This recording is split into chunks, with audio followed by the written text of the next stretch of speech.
और दुकान से अरे दोस्ती सी हो गई है मोहब्बत की जाम से। गुजरे हम कुछ ऐसे मुकाम से कि आंखें भर जाती है मोहब्बत के नाम से।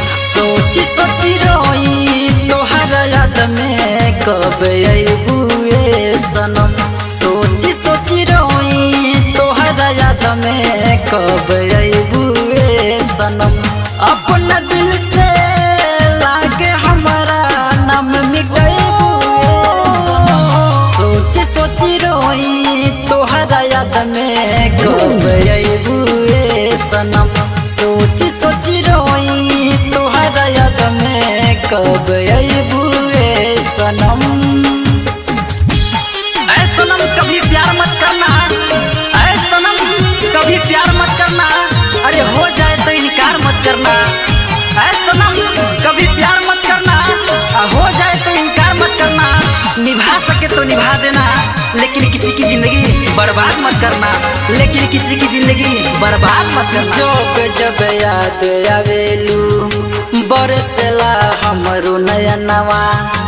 जाके भूल गईलू हमके अपना पियवा के अंगनवा। हो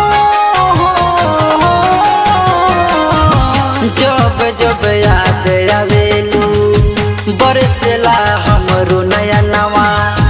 जाके भूल गईलू हमके अपना पियवा के अंगनवा। कइले वादा हमरा संगे लागे बिसरइबुए सनम। सोची सोची रोई तोहर याद में कब अबुए सनम। सोची सोची रोई तोहर याद में कब अबुए सनम। हसीनों ने हसीन बनकर गुनाह किया, अरे हसीनों ने हसीन बनकर गुनाह किया, औरों को तो क्या हमको भी तबाह किया।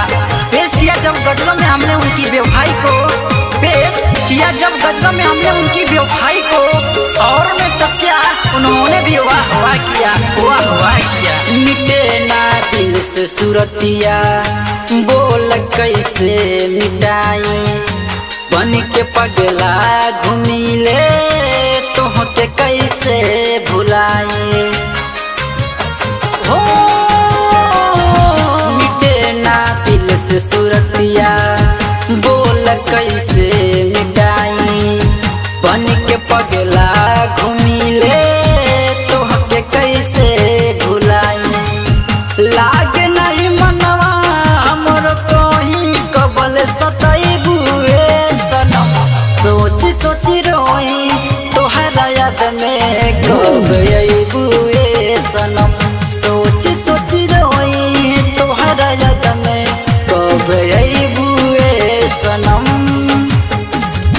क्यों जिंदगी तुम इस तरह दूर हो गए, क्या बात है जो इस तरह मगरूर हो गए।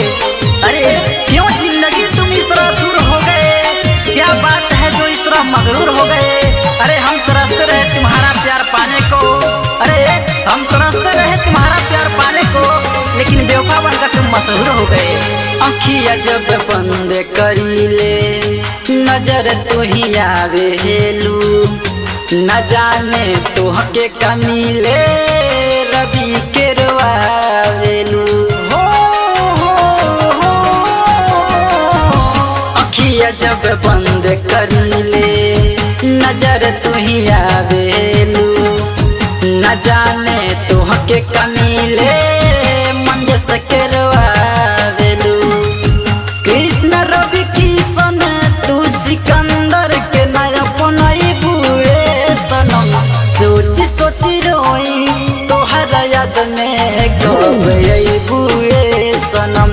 सोची सोची रोई तोहर याद में कब अबुए सनम। Mix by Raj recording studio Gadora बाजार।